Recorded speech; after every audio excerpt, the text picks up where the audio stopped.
ஐநா இந்திய தூதரகத்தில் பணியமர்த்தப்பட்ட தேவ்யானி கோப்ராகடேவுக்கு ஐநா அங்கீகாரம் வழங்கியுள்ளது.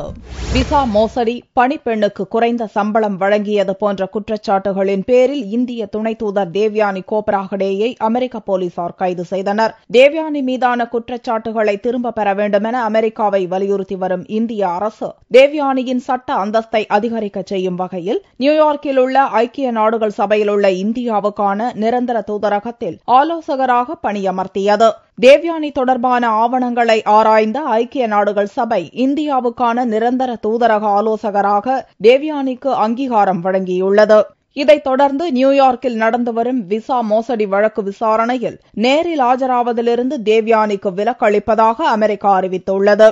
ஐக்கிய நாடுகள் சபை அங்கீகாரம் மூலம் தேவ்யானிக்கு சட்ட பாதுகாப்பு கிடைக்கும் என்று இந்திய அரசு எதிர்பார்க்கிறது. முன் தேதியிட்டு சட்ட பாதுகாப்பு வழங்க முடியாது என்று அமெரிக்க வெளியுறவுத்துறை செய்தி தொடர்பாளர் மேரி ஹஃப் தெரிவித்திருந்தார் என்பது குறிப்பிடத்தக்கது. தேவ்யானியை அமெரிக்க போலீசார் கைது செய்ததைத் தொடர்ந்து இந்தியாவில் உள்ள அமெரிக்க தூதரகங்களில் பணியாற்றும் அதிகாரிகள் தங்களது விசா, இந்தியா வழங்கிய அடையாள அட்டை மற்றும் இதர முக்கிய விவரங்களை வெளியுறவுத்துறையிடம் தெரிவிக்க வேண்டுமென மத்திய அரசு உத்தரவிட்டிருந்தது. அதற்காக மத்திய அரசு விடுத்திருந்த காலக்கெடு திங்கட்கிழமையுடன் முடிவடைய உள்ள நிலையில் விசா போன்ற விவரங்களை தாக்கல் செய்வதற்கான காலக்கெடுவை நீட்டிக்க வேண்டுமென டெல்லியில் உள்ள அமெரிக்க தூதரகம் கோரியுள்ளது.